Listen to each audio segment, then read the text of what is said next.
होइन यो एउटा आइटम अब मैले सक्ने हाम्रो मेन आइटम त हाम्रो हिरोलाई गएर ट्रान्सफर गर्दैछु टेकिङ पर्छ हैन सरना आजको यहाँको छलफल हाम्रो यो आँखा अलि बुढेसकालले गर्दाखेरि चस्मा हुँदै नै भए पनि चस्माको अलि लेन्स कमजोर भएको कारणले मेरो आँखा अलि काम गर्छ आजको हाम्रो छलफल के छ भने केटाहरूसँगको गफ यो भनेको हाम्रो मास्टर्सको क्लास हो अनि हाम्रो क्लासको केटाहरूसँगको गफको यो यसरी बसेर छलफल गर्ने पहिलो दिन हाम्रो सबैजना अब पहिल्यैबाट चिनिरहेको हाम्रो यो पहिलो दिन भए तापनि पहिल्यैबाट चिनिरहेको साथीमा हामीले सबैको नाम थाहा छ त्यस कारणले यो भयो ओमे यता जेसल यो क्यामेरा खिच्दै गरेको मान्छे अनि नदिएर देखाए आलु काले भेले यता हाम्रो हरि यता मुठी यता यता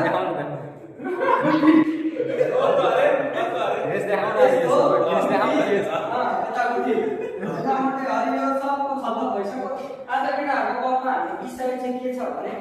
एसीको कोठामा बसेर क्लास बङ्क गरेर हिँडेर म पनि टिचर हो म क्रान्तिकारीबाट उठेको नेता भएका कारणले नेतृत्व गर्दैछु म ज्ञान यस्तो दिनेवाला छु नि आजको दिनमा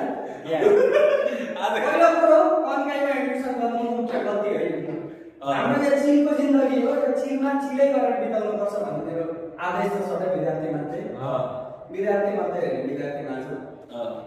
त्यस कारणले गर्दा हामी कहिले कलेज बसिँदैन पनि पढिँदैन पनि के खानु मन लाग्यो बाहिर गइन्छ डुलिन्छ गरिन्छ तर कलेजमा बसेर खाने काम गरिँदैन अनि हाम्रो कलेजमा यस्ता विद्यार्थी छन् जसले गर्दा हामी ग्रुपमा हिँड्ने गर्छौँ एकजना बानी खाएर भाग्छ अनुहार देखाइदिन्छ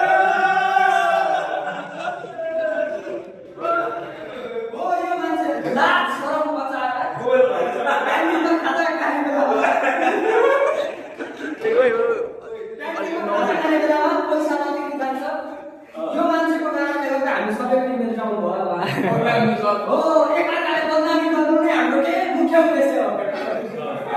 अब मलाई सबैले भन्दा रातमा यो ड्रेस सक्दा मलाई यो मान्छेले पाले भयो त्यो काहीँ न काहीँ खिच्चा हालेको हो अनि खिच्चा हालेको पाले पनि आफ्नो ठाउँमा आफ्नो काम गरिरहेछ अब भइसक्यो पालेहरू पनि एउटा ड्युटी गर्नु हो विद्यार्थीहरूको हामी जस्तै म जस्तै हेर्नु त नेतृत्व गर्ने मान्छे बाहिर जानेलाई जानु नदिने के गर्ने त्यतिकै रोक्ने गर्ने अस्ति भातबाटी कस्तो चुड्याहरू कस्तो पुरस्कार पायो त्यसले चाहिँ भन्दैन थाहा छ मलाई यति नै हो हाम्रो आजको विषय जे गर्नुपर्छ जिन्दगीमा रमाइलो गर्नुपर्छ एकचोटि जन्मेपछि खुसी भएर हाँसो खुसो